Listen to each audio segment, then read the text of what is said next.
Today there are so many methods of hair extensions out on the market, and this video is all about what kind of questions, if I were in the market of buying hair extensions, what questions I would ask in my researching of an extension artist.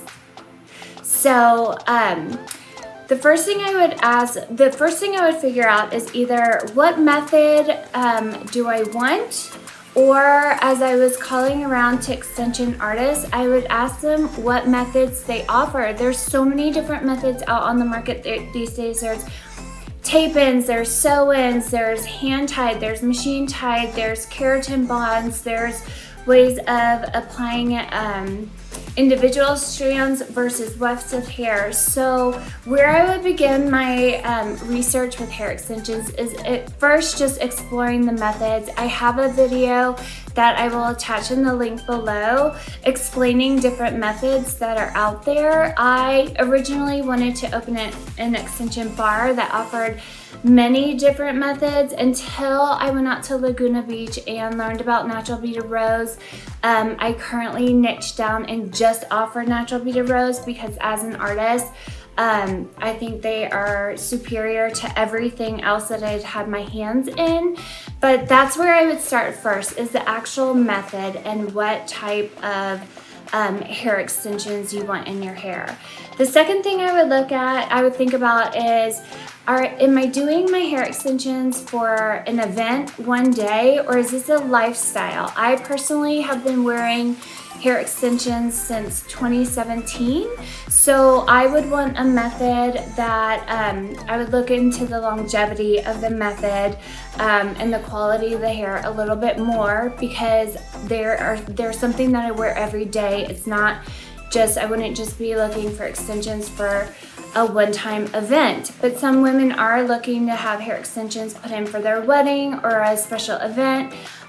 So I would take that into consideration too.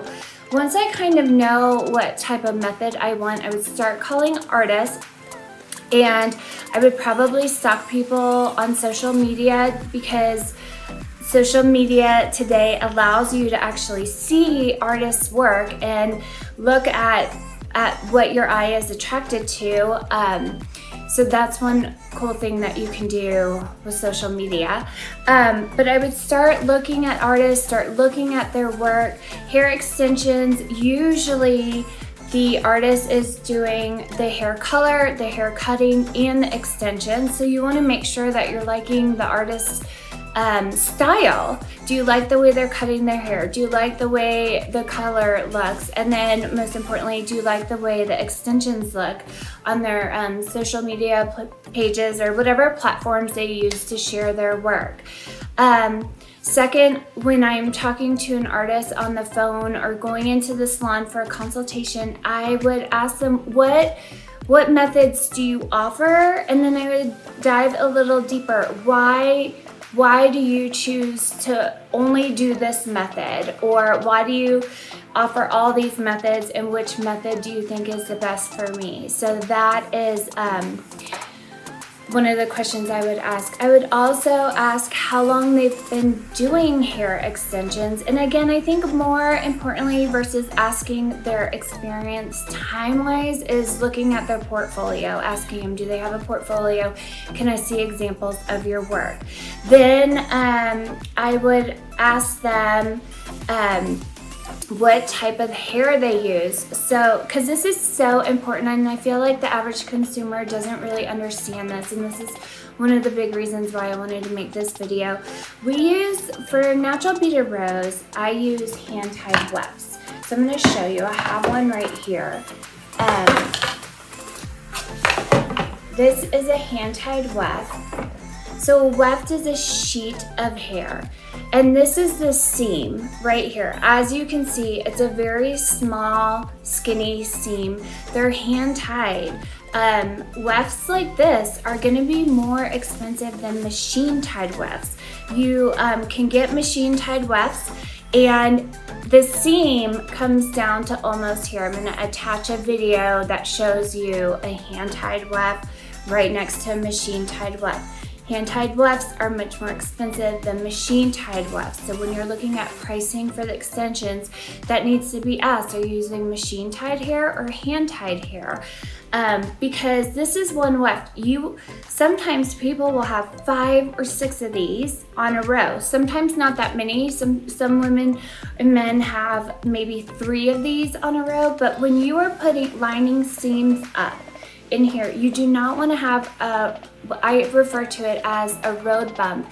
You don't want to have all these thick seams that are poking out, especially on the sides of your hair. A lot of women are naturally thinner through here. Our hair tends to be finer along our hairline. So if you're investing in something that you're wearing every day, I highly recommend doing hand-tied wefts. I don't even offer machine-tied wefts. And then after we get into the type of weft, then we're getting into the quality of hair. I use Isla hair. It is a brand sold by Danielle White, the creator of Natural Beaded Rose. I did use a line of hair before I started using Isla. I used another brand of hair. It looked very similar, but the integrity of the hair out here in Colorado with our dry climate, the hair was getting very tangly. It was creeping and crawling up.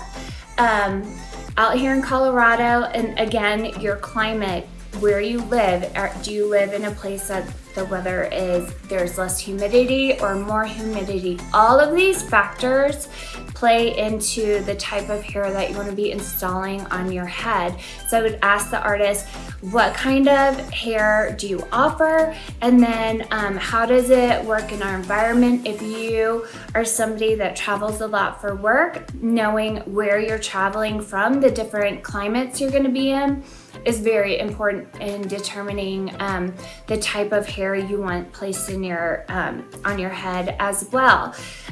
This is real human hair.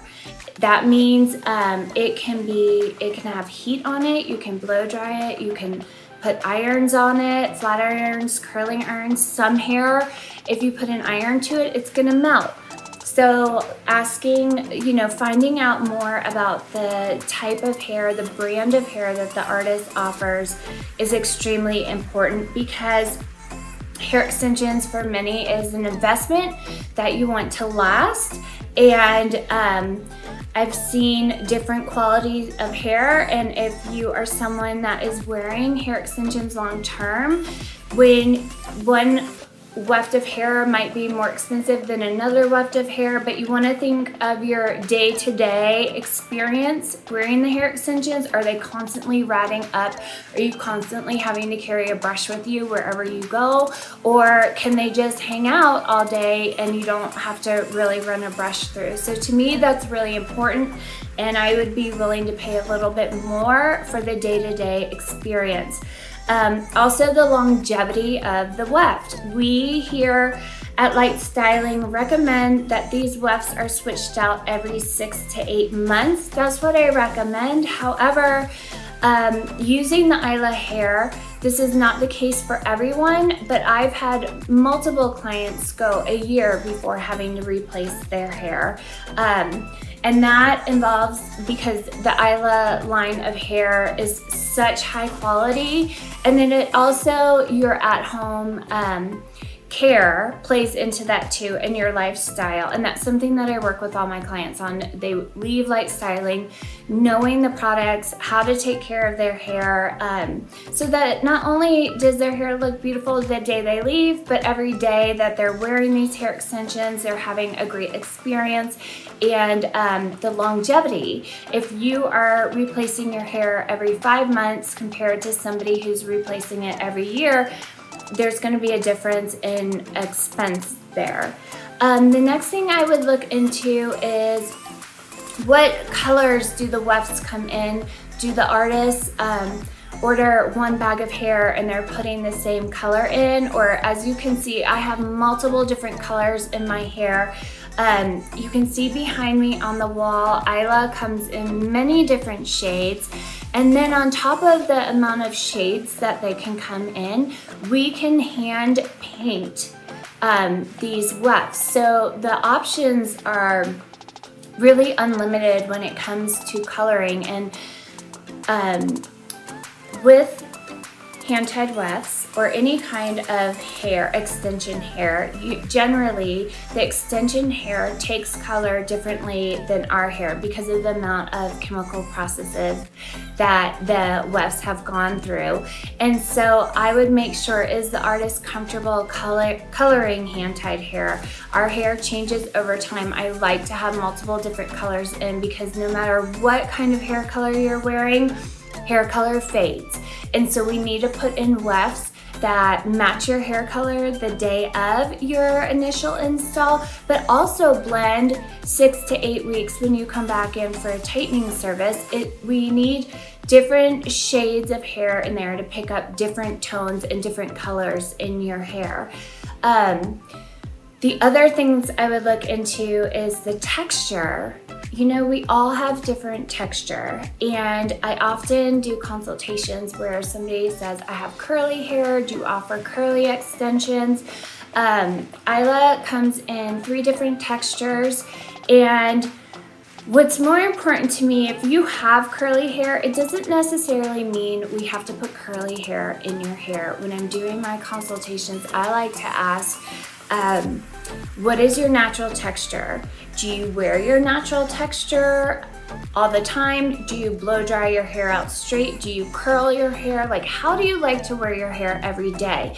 And just because you have a certain texture doesn't mean we need to meet your head with extension hair of the same texture. We can either enhance areas or manipulate your hair texture. For example, my hair down here is much curlier than my hair up here. So I could go in and put curlier extensions up here to help keep the consistent look throughout my head, or I could put curly down here, straight up here. I can blend textures.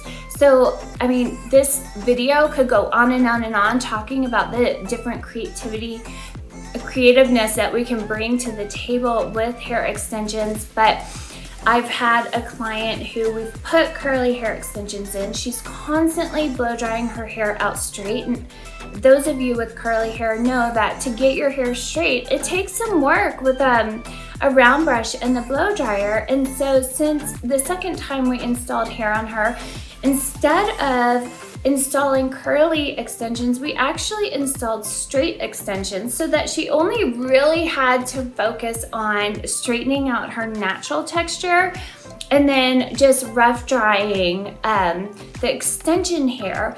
So that's something we want to dive into. And if you have curly hair, are you in Colorado most of the time, or are you traveling somewhere where it's humid, where your hair might frizz up, your natural texture may come out a little bit?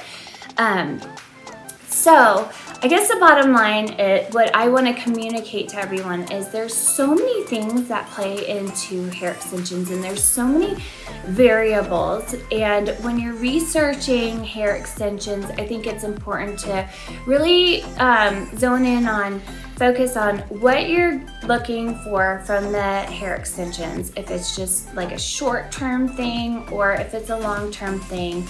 And then finding out how comfortable the stylists are with hair extensions. They can be a wonderful asset if done properly. They can help your hair grow and get healthier. Or, you know, like any service out there, you can pay a bunch of money and walk out extremely frustrated. So this just really just touching a little bit on what I would look for if I was researching. Sorry, you guys, my dog is like making this snorting noise. I'm so sorry. But this is what I would touch on if I was researching the market. And if you're curious about natural beaded rose, click the link below. It will lead you to my application where I can collect a little information about you and then connect with you one-on-one over the phone and discuss more in depth about natural beaded rose and if they're a good fit for you.